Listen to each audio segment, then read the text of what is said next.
Want to try something different to endless reps? Don't underestimate isometric holds.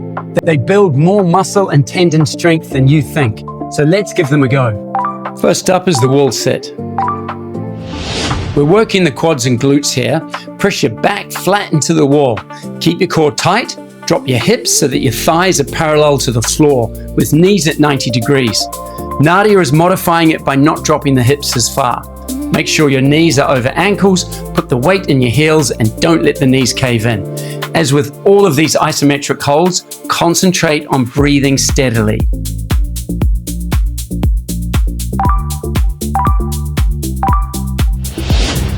Up next is the glute bridge. Lie on your back, one foot planted, lift the other, or both feet planted for Nadia's modified version. We're targeting the glutes and hamstrings on this one. Drive through your heels, and the most important part, squeezing the glutes tight to lift your hips as high as possible, with a straight line from shoulder to knee, no sagging. We're halfway through this hold now, so change to the other leg. Remember the most important part? Squeeze the glutes hard, as though you've got a $100 note between your cheeks and stopping someone from taking it out. Stay on your back for leg raises to work those lower abs. Legs straight off the floor, modified by bending your knees slightly. Your lower back should be glued to the mat with a pelvic tilt, where you basically pull your belly button into your spine, so no back arching. We can avoid the hip flexor muscles in the top of the leg from taking over for the abs by using the pelvic tilt and feeling those lower abs pull in. A little shaking is normal, so keep that tension and don't hold your breath.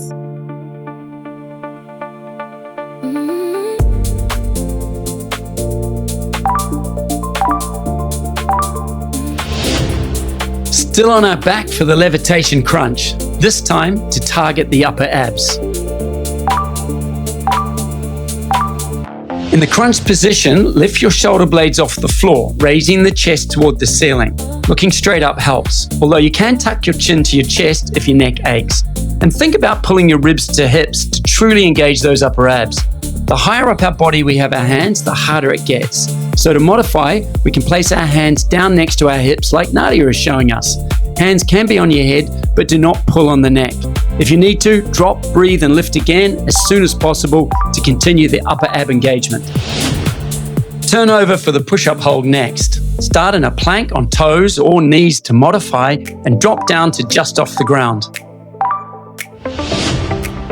Hold it low to load the chest and triceps. Squeeze the shoulder blades and brace the core to keep the body in a straight line between the shoulders and knees or toes. Don't let the hips drop. If it's too hard, just hold extended arms like a standard plank and don't forget to breathe.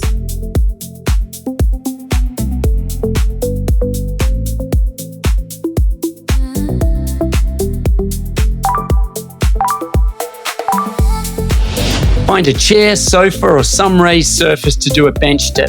Hands on surface behind you, legs out, lower down, and hold. This targets the triceps and shoulders. You'll see Nadia and I have different feet positions for the different levels. I'm also holding with my arms at 90 degrees, while Nadia is going down to a slightly less demanding 45.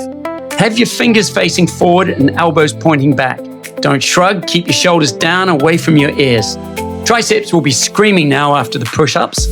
Fight to hold your position. I told you not to underestimate isometric holds.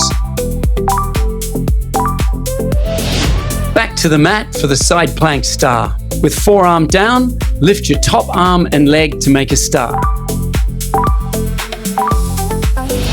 Modify this by maintaining a side plank as Nadia is doing. Both obliques, which are your side abs, and glute medius, your side butt muscle, on the underside are the focus. Although with the leg raised, the glute on the top leg is working also. You should look forward and can stack feet one on top of the other or stagger like Nadia is doing. Keep the hips high, don't let them sag. And of course, breathe.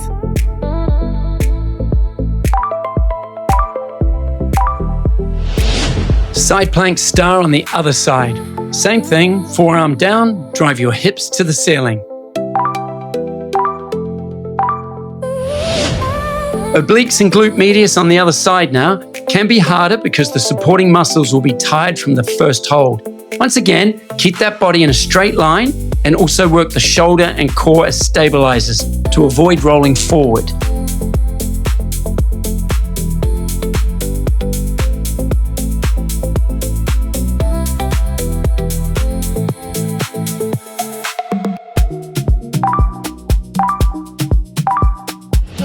Second to last, the walkout plank. From the extended arm plank, walk your hands forward as far as possible and hold. You can decide how far out you go. The further, the harder your core works. To modify, just doing the extended arm plank like Nadia is enough. This will crush your core, back and shoulders. Feel that core working hard, squeeze those glutes. Don't let your lower back collapse. If you feel you can't hold it any longer or your back hurts, just step the hands back slightly.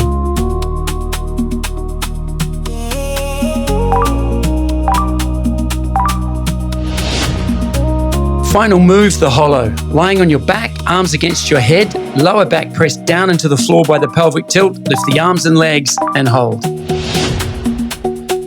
This is full core, especially the deep lower transverse abs.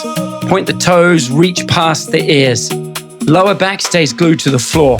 To make it more achievable, tuck the arms and legs as Nadia is showing while you're still lifting the shoulders and legs.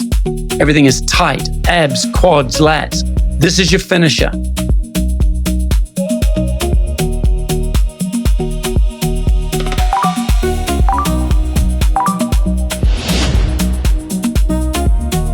The more consistently you train, the stronger you become. See you at the next video. Do not miss the next video. Subscribe, like, and comment. Lovely.